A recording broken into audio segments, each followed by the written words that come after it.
معزز سامعین کرام،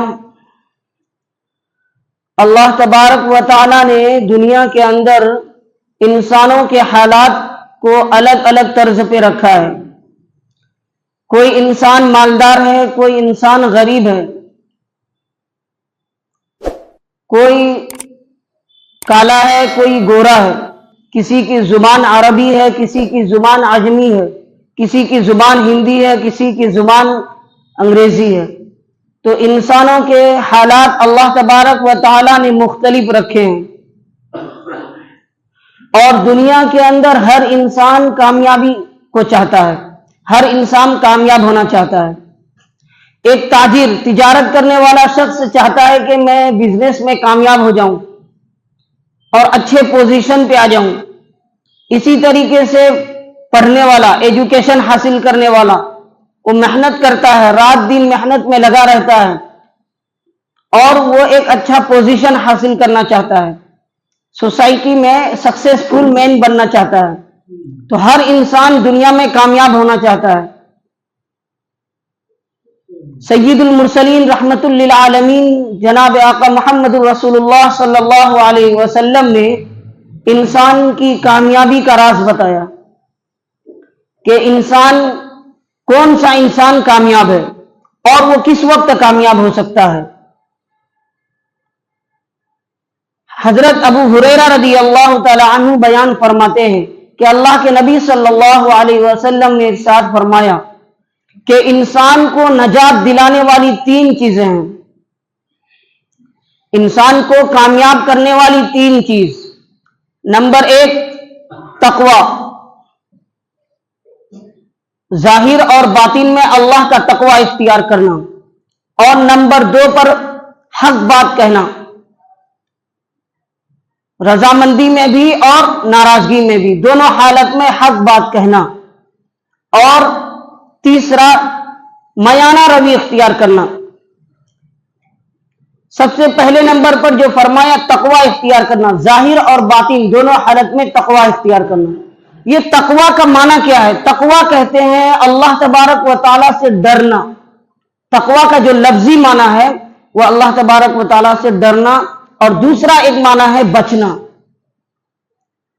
اور شریعت کی اصطلاح میں اس کا مطلب یہ ہے کہ اللہ تبارک و تعالیٰ کی عظمت کی بنا پر اللہ تبارک و تعالیٰ سے خوف کرتے ہوئے گناہوں سے بچنا، یہ تقوی ہے۔ رکنا، کف النفس عن الہوا، کہ خواہشات سے رک جانے کا نام تقوی ہے۔ یہی وجہ ہے کہ فرشتہ کبھی متقی نہیں ہوتا ہے۔ کیوں؟ اس لیے کہ فرشتہ اپنے خواہشات کو روکتا نہیں ہے۔ کیوں نہیں روک رہا ہے؟ اس لیے کہ اس کے اندر خواہشات ہی نہیں ہوتی ہے۔ انسان کے اندر خواہشات ہوتی ہے، اس وجہ سے انسان اپنے خواہش کو روکتا ہے۔ یعنی اللہ تبارک و تعالیٰ کی نافرمانی سے اپنی نفس کو روک دیتا ہے، اس وجہ سے انسان متقی کہلاتا ہے، اور فرشتہ متقی نہیں ہوتا۔ کیوں؟ اس لیے کہ وہ اپنے نفس کو روکتا ہی نہیں ہے گناہ سے، وہ گناہ کرتا ہی نہیں، گناہ کا تقاضا ہی پیدا نہیں ہوتا ہے ان کے دلوں میں۔ تو انسان کو اللہ تبارک و تعالیٰ نے متقی بنایا اور فرمایا واتقوا اللہ لعلکم تفلحون، اللہ کا تقوی اختیار کرو تاکہ تم کامیاب ہو جاؤ۔ اور تقوی کا اللہ تبارک و تعالیٰ نے قرآن کریم میں جگہ جگہ پر بار بار تقوی کا ذکر فرماتے ہیں کہ اللہ سے ڈرو، اللہ سے ڈر کر گناہوں سے بچو، کامیاب ہو جاؤ گے۔ اللہ تبارک و تعالیٰ نے فرمایا ان المتقین فی ظلال وعیون، کہ متقی اور پرہیزگار لوگ سایوں میں ہوں گے، چشموں میں ہوں گے، وفواکہ مما یشتہون، اور مختلف میوے مختلف باغات میں ہوں گے، مما یشتہون، وہ جو چاہیں گے وہ کھائیں گے۔ یہ اللہ تبارک و تعالیٰ متقیوں کو بدلہ عطا فرمائے گا، تقوی کا بدلہ عطا فرمائے گا۔ کیوں؟ اس لیے کہ تقوی جو ہے یہ ایک مشکل کام ہے، انسان کے مزاج کے حساب سے مشکل کام ہے، ورنہ حقیقت میں تو یہ کوئی مشکل نہیں ہے، انسان اس کو مشکل سمجھ رہا ہے۔ دراصل تقوی کوئی مشکل کام نہیں ہے، حقیقت میں کوئی مشکل نہیں ہے۔ اچھا، آج کل لوگوں کے سامنے جب ہم تقوی کی بات کرتے ہیں انسان کے متقی ہونے کی بات کرتے ہیں، پرہیزگاری کی بات کرتے ہیں، تو لوگوں کے خیال میں کیا آتا ہے کہ ہاں کوئی بہت بڑی چیز ہے، تقویٰ یعنی بہت بڑی چیز ہے جو ہم سے نہیں ہو سکتا، کوئی مشکل کام ہے، بہت ہم سے بالاتر ہے، ایسا سمجھ لیتے ہیں۔ حالانکہ یہ بہت آسان ہے۔ تقویٰ کے علماء کرام نے 3 درجے بیان کیے ہیں۔ تقویٰ کے 3 درجے ہیں۔ پہلا درجہ یہ ہے کہ انسان شرک اور کفر سے بچ جائے، ایک اللہ پر ایمان لے آئے، کفر اور شرک سے بچ جائے، اور یہ تقویٰ دنیا کے ہر انسان پر فرض ہے۔ وَأَلْزَمَهُمْ كَلِمَةَ التَّقْوَى، اور ان کے اوپر تقویٰ کے کلمے کو لازم کر دیا گیا، اور وہ کلمہ کیا ہے؟ وہ لا الہ الا اللہ محمد الرسول اللہ، یعنی پوری دنیا کے سارے انسانوں کو یہ کہنا فرض ہے،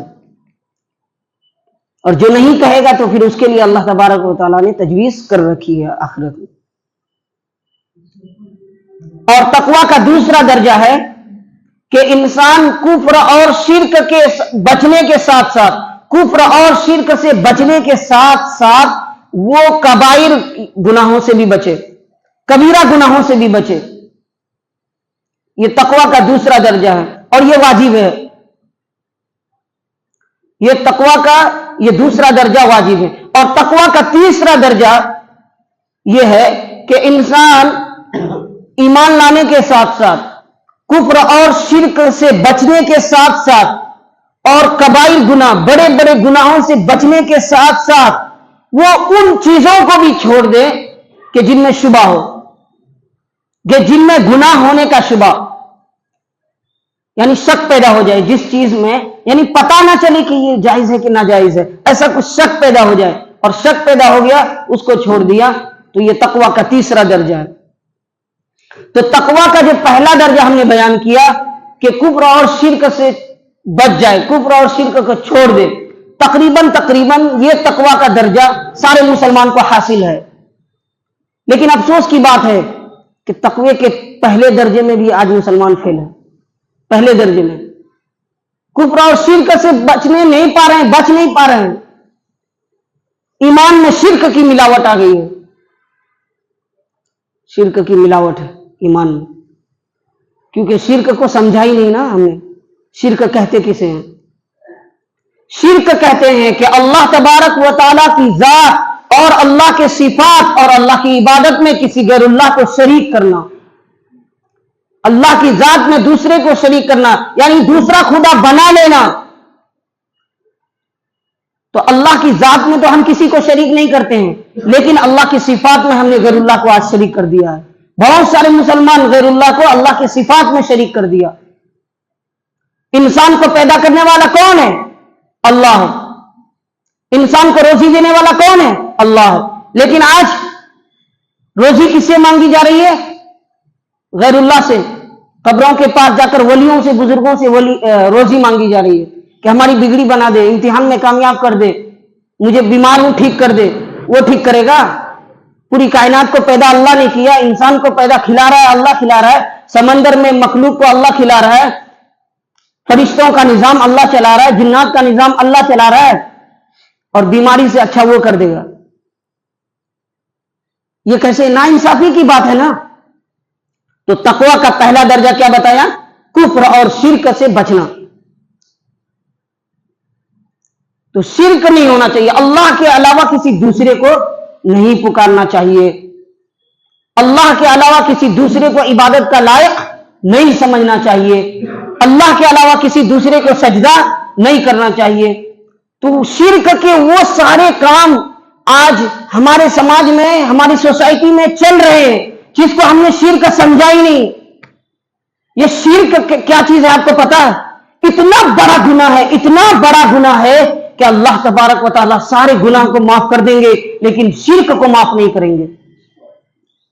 بغیر توبہ کے، بغیر ایمان لائے اگر کوئی شخص مر گیا، وہ ہمیشہ کے لیے وہ جہنم میں جلے گا۔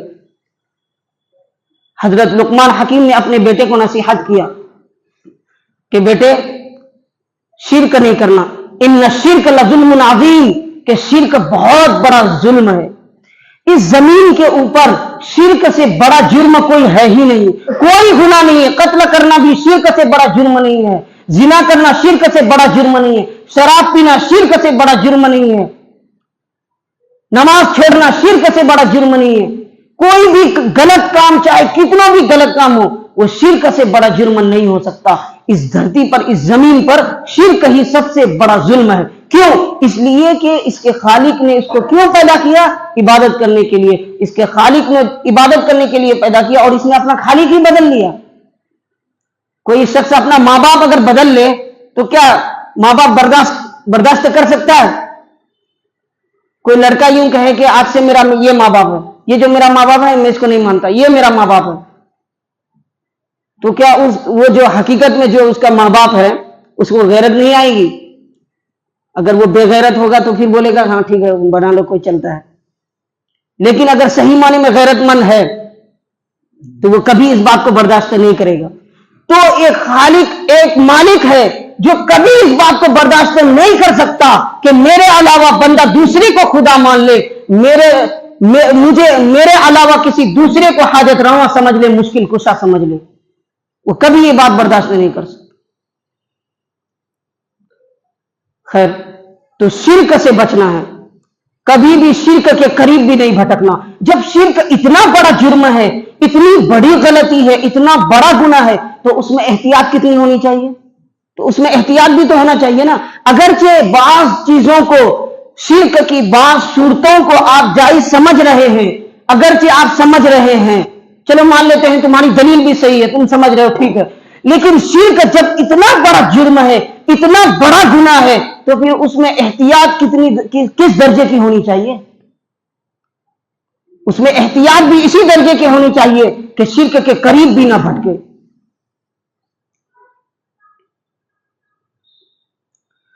اور تقوی کا دوسرا درجہ بتایا کہ کفر اور شرک سے بچنے کے ساتھ ساتھ گناہ کبیرہ کو چھوڑنا، جو بڑے بڑے گناہ ہیں، وہ تقوی کا دوسرا درجہ۔ اور تقوی کا تیسرا درجہ کہ ان چیزوں کو بھی چھوڑنا جن میں شک آ جائے کہ یہ گناہ ہے کہ کیا ہے، جائز ہے کہ ناجائز ہے، اس طریقے سے اگر شک آ گیا تو اس کو بھی چھوڑنا، یہ تقوی کا تیسرا درجہ اور سب سے اعلیٰ درجہ ہے۔ تو تقوی کی فضیلت اللہ تبارک و تعالیٰ نے قرآن کریم میں بیان فرمائی، اور متقیوں کے لیے، پرہیزگاروں کے لیے اللہ تبارک و تعالیٰ نے کیا کیا تیار کر رکھے ہیں اس کو بیان کیا۔ ان للمتقین مفازا، کہ پرہیزگاروں کے لیے کامیابی ہے، وحدائق واعنابا، کہ باغات ہیں ان کے لیے، گھومنے پھرنے، سیر و تفریح کرنے کے لیے باغات ہیں، واعنابا، اور میوے ہیں، انگور ہے، جو چاہیں گے وہ کھائیں گے، وکواعب اترابا، اور نو خاصہ ہم عمر نوجوان عورتیں ہیں، یعنی حور ہیں۔ ان متقیوں کے لیے، پرہیزگاروں کے لیے اللہ تبارک و تعالیٰ نے تیار کر رکھا ہے۔ وکأسا دہاقا، اور جام، شراب، اللہ تبارک و تعالیٰ نے متقیوں کے لیے، پرہیزگاروں کے لیے جنت میں تیار کر رکھا ہے۔ تو یہ ساری نعمتیں اللہ تبارک و تعالیٰ نے متقیوں کے لیے اور پرہیزگاریوں کے لیے رکھی۔ اللہ کے نبی صلی اللہ علیہ وسلم نے کامیابی کا راز جو بتایا کہ انسان نجات پائے گا تین چیزوں سے، یعنی تین چیزیں انسان کی کامیابی کا ذریعہ ہے۔ ان میں سے پہلا بتایا تقوی، اور دوسرا ہے والحق بالقول فی الرضا والسخط، دوسری چیز حق بات کہنا، رضامندی میں بھی اور ناراضگی میں بھی۔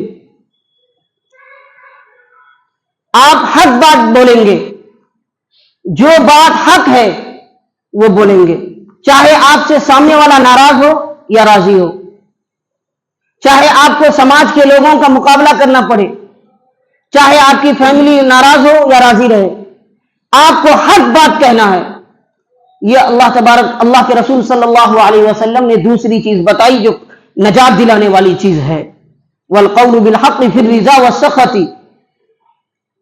کہ اگر مسجد کا امام حق بات بولنے سے اعراض کرے گا اور وہ یہ سوچے گا کہ اگر میں حق بات کہوں گا تو لوگ ناراض ہو جائیں گے، اسی طریقے سے گھر کا سربراہ، ماں باپ، وہ اگر حق بات بولنے سے اعراض کریں گے کہ اگر میں حق بات بتاؤں گا، صحیح بات بتاؤں گا تو اولاد ناراض ہو جائے گی، اولاد بگڑ جائے گی یا دوسرا کچھ سوچنے لگے گی.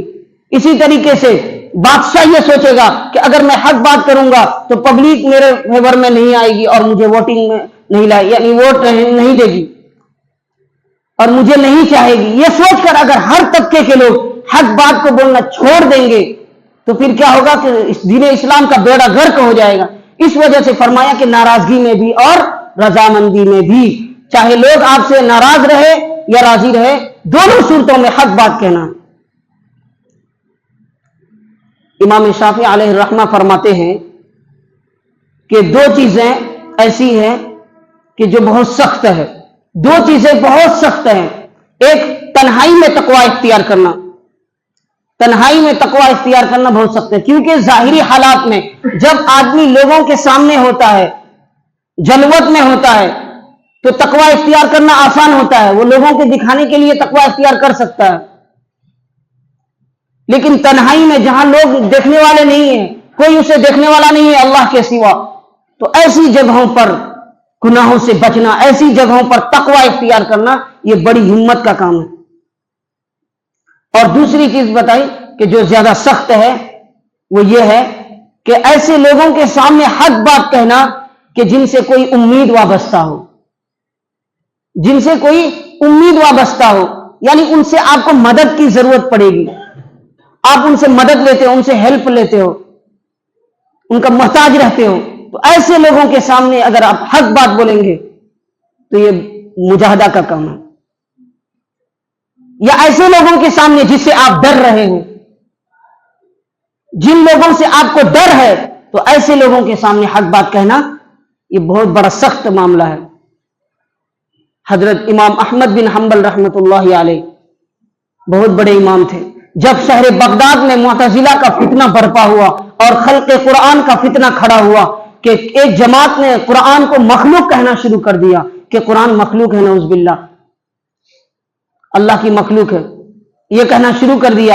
اور حضرت امام احمد بن حنبل رحمۃ اللہ علیہ کو دربار شاہی میں بلایا گیا اور کہا گیا، پوچھا کہ قرآن کے بارے میں کیا کہتے ہو؟ کہو کہ قرآن مخلوق ہے. کہا کہ نہیں، قرآن مخلوق نہیں ہے، قرآن اللہ کا کلام ہے.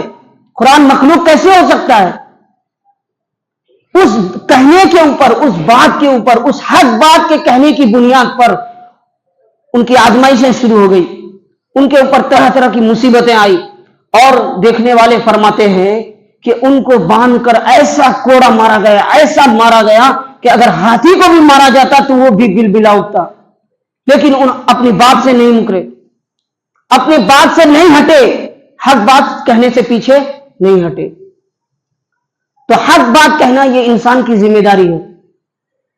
اس میں وہ کسی کی فکر نہ کرے، کسی کے ڈر کا فکر نہ کرے، سماج کے لوگ کیا کہیں گے، یا رسم و رواج ہے یہ ختم ہو جائے گا، یا ماں باپ دادا سے چلا آ رہا ہے اس کو ہم کیسے ختم کر سکتے ہیں. نہیں، جو حق ہے، اگر آپ نے حق کو تسلیم کر لیا، حق کو سمجھ لیا، تو اب حق کو جاری کرنا ہے، اب حق بات کو بولنا ہے اور حق کا قائل ہو جانا ہے.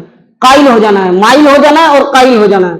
مطلب حق کا کہنے والا اور حق کا کام کرنے والا، یہ دونوں ہو جانا ہے، مائل بھی ہو جانا اور قائل بھی ہو جانا. اب اس میں رسم و رواج کی فکر نہیں کرنا، باپ دادا سے چلا آ رہا ہے اس بات کو نہیں سوچنا ہے. کیوں؟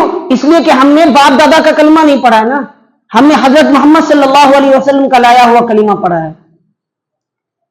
اگر مشرکین مکہ سارے کے سارے یہی سوچتے کہ ہمارے باپ دادا سے جو چلا آ رہا ہے ہم وہی کام کریں گے، محمد کا کلمہ نہیں پڑھیں گے، اگر یہ سوچتے اور صحابہ کرام ایمان نہیں لاتے تو پھر کیا ہوتا؟ ہم بھی جہنم میں، آج ہم بھی مشرک اور کافر ہوتے. اس لیے فرمایا القول بالحق فی الرضا والسخط، کہ ناراضگی میں بھی اور رضامندی میں بھی، دونوں حالت میں حق بات کہنا یہ انسان کو نجات دلانے والی چیز ہے. اور تیسری چیز بتائی والقصد فی الفقر والغنم، کہ غریبی میں بھی اور امیری میں بھی دونوں حالت میں میانہ روی اختیار کرنا.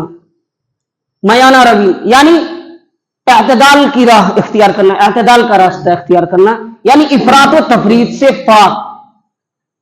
نہ کمی نہ کسی بھی چیز میں، کسی بھی شعبے میں نہ کمی اور نہ زیادتی، افراط و تفریط سے پاک۔ اور اللہ کے نبی علیہ السلام نے فرمایا کہ غریبی میں بھی اور فقیری میں، مالداری میں بھی، یعنی غریبی میں تو انسان خرچ نہیں کرتا ہے زیادہ، جانتا ہے کہ میں غریب ہوں، لیکن جب وہ فقیر ہوتا ہے، مالدار ہو جاتا ہے، دولت آتی ہے، پیسہ آتا ہے، تو پھر وہ زیادہ خرچ کرنا شروع کر دیتا ہے، اتنا زیادہ خرچ کرتا ہے، اتنا زیادہ خرچ کرتا ہے جس کی کوئی انتہا نہیں ہے۔ اسی لیے فرمایا کہ اگر تمہارے پاس دولت زیادہ ہے، اگر تمہارے پاس پیسے زیادہ ہے، زیادہ ہونے کے باوجود اعتدال کا راستہ اختیار کرو، میانہ روی، میڈیم رہو، زیادہ خرچہ مت کرو۔ آج ہماری زندگی میں ہم جھانکیں کہ مسلمانوں کا پیسہ کہاں لگ رہا ہے، مسلمانوں پہ کہاں خرچ کر رہے ہیں مسلمان، بالکل بیجا جگہوں میں ہم خرچ کر رہے ہیں۔ آج کبھی برتھ ڈے سیلیبریٹ کر رہے ہیں، کبھی نیو ایئر سیلیبریٹ کر رہے ہیں، کبھی یہ رسم منا رہے ہیں، کبھی وہ رسم منا رہے ہیں، کبھی یہ تہوار، کبھی وہ تہوار، کبھی عرس کر رہے ہیں، کبھی ڈی جے بجا رہے ہیں، کبھی ڈھول بجا رہے ہیں، کبھی یہ کر رہے ہیں، کبھی وہ جھنڈا لگا رہے ہیں، کبھی یہ تہوار، کبھی وہ، ہزاروں طرح کے رسم و رواج میں خرچ کر رہے ہیں، پورا سال خرچ کر رہے ہیں پیسہ، اور جس کا کوئی ریزلٹ نہیں، کوئی فائدہ نہیں، ایک نیکی نہیں ملتی ہے۔ یاد رکھو، ایک نیکی بھی، خدا کی قسم منبر پہ بیٹھ کے بول رہا ہوں، ایک نیکی نہیں ملتی ہے۔ آپ کا پیسہ کہاں لگ رہا ہے؟ کبھی آپ نے غور کیا، کبھی آپ نے فکر کیا کہ ہم اتنی محنت سے پیسے کما رہے ہیں، ہمارے پیسے کہاں لگ رہے ہیں؟ یہ مسلمانوں کی موجودہ صورتحال ہے۔ ایک یونیورسٹی نہیں ہے مسلمانوں، ایک اپنا اسلامک اسکول نہیں ہے، ایک ایسی تنظیم کو قائم کرو، اس کی مدد کرو، اس کی نصرت کرو، اور اس کے ذریعے سے ایک یونیورسٹی قائم کرو جس میں اسلامی ماحول ہو، بچے حافظ قرآن بنے، اسلامی نظام میں تربیت میں رہے، وہ نماز کا پابند بنے اور دنیا کی بھی ایجوکیشن حاصل کرے، دونوں طرح سے فائدہ ہو۔ لیکن یہ نہیں سوچیں گے اور دوسری چیزوں میں خرچ کریں گے۔ ایک ڈاکٹر نہیں ہے، ایک انجینئر نہیں ہے آپ کی بستی میں، اس کو سوچنا پڑے گا نا، ہم نے دین اور دنیا دونوں کو لے کر چلنا ہے نا، دین اور دنیا دونوں کو لے کر۔ اگر ہم دنیا کے اسباب کو اختیار کریں گے تو تبھی تو ہم ترقی یافتہ قوم کہلائیں گے۔ اگر ہم نے اسباب کو چھوڑ دیا، جدید ٹیکنالوجی کو اختیار نہیں کیا، تو پھر ہم کیسے ترقی یافتہ قوم کہلائیں گے؟ جنہوں نے اسباب کو اختیار کیا، جنہوں نے محنتیں کی، اپنے پیسے لگائے، آج وہ ترقی یافتہ قوم کہی جا رہی ہے، لیکن ہم بالکل پسماندہ ہوتے جا رہے ہیں، اور بیجا رسم و رواج میں ہمارے اخراجات ہو رہے ہیں، جس کا کوئی فنڈ نہیں آ رہا ہے، ایک نیکی بھی نہیں مل رہی ہے، کوئی فائدہ، نہ دنیاوی فائدہ اور نہ اخروی فائدہ، کوئی فائدہ نہیں۔ اگر فائدہ ہو رہا ہے تو آ کے بتاؤ۔ تو میرے بھائیوں، زبردست تعلیم دی ہے اللہ کے نبی صلی اللہ علیہ وسلم نے، والقصد فی الفقر والغنا، کیا زبردست تعلیم دی کہ ہر حال میں میانہ روی اختیار کرو، افراط و تفریط سے پاک، ہر شعبے میں، ہر چیز میں، ہر معاملے میں میانہ روی، اعتدال کی راہ اختیار کرو، میڈیم رہو، نہ زیادہ خرچہ بیجا چیزوں میں اور نہ بالکل بخل۔ ہاں، غریبی، بہت سارے لوگ بخیل ہو جاتے ہیں نا، پیسے رہنے کے باوجود بخیل ہو جاتے ہیں، اور بخیل کس کو کہتے ہیں؟ کہ جو بخل کے تقاضے پر عمل کرے۔ بس 2 منٹ میں بات ختم کرتا ہوں۔ جو بخل کے تقاضے پر عمل کرے وہ بخیل ہوتا ہے۔ کیوں؟ دیکھو، بخل ہر انسان کے اندر ہوتا ہے، بخل یعنی کوئی پیسہ خرچ کرنا نہیں چاہتا ہے، دولت خرچ کرنا نہیں چاہتا ہے، یہ فطرت تو ہر انسان کے اندر ہوتی ہے، یہ صفت۔ لیکن وہ شخص بخیل ہے جو اس تقاضے پر عمل کرتا ہے، یعنی ضرورت کی جگہوں میں بھی خرچ نہیں کرتا ہے، جہاں دینی ضرورت ہے وہاں بھی خرچ نہیں کر رہا ہے۔ تو اس بخل سے پاک ہونا ہے اور بیجا جگہوں پر خرچ کرنے سے بھی پاک رہنا، اس کو کہتے ہیں افراط و تفریط سے پاک۔ فقر اور مالداری دونوں حالتوں میں اعتدال کی راہ اختیار کرنا، یہ تعلیم دی ہے نبی اکرم صلی اللہ علیہ وسلم نے۔ تو کامیابی کے راز 3 بتائے ہیں، کامیابی کے راز 3 بتائے، وہ کیا ہے؟ کہ تنہائی میں بھی اور محفلوں میں بھی اللہ کا تقوی اختیار کرنا، اور دوسرا کیا بتایا؟ کہ رضامندی میں بھی اور ناراضگی دونوں حالت میں حق بات کہنا، اور تیسرا کہ غربت میں بھی اور مالداری میں بھی میانہ روی اختیار کرنا. یہ تین چیزوں کی تعلیم دی ہے. جناب محمد رسول اللہ صلی اللہ علیہ وسلم نے فرمایا کہ انسان کو نجات دلانے والی یہ تین چیزیں ہیں اور تین چیزیں ہلاک کرنے والی ہے. جس کو بیان کرنے کا وقت نہیں ہے، انشاءاللہ آئندہ جمعہ کو اس کو بالتفصیل بیان کریں گے. اللہ تبارک و تعالی کہیں سنی باتوں پر عمل کی توفیق عطا فرمائے. آمین. وآخر دعوانا الحمدللہ رب العالمین.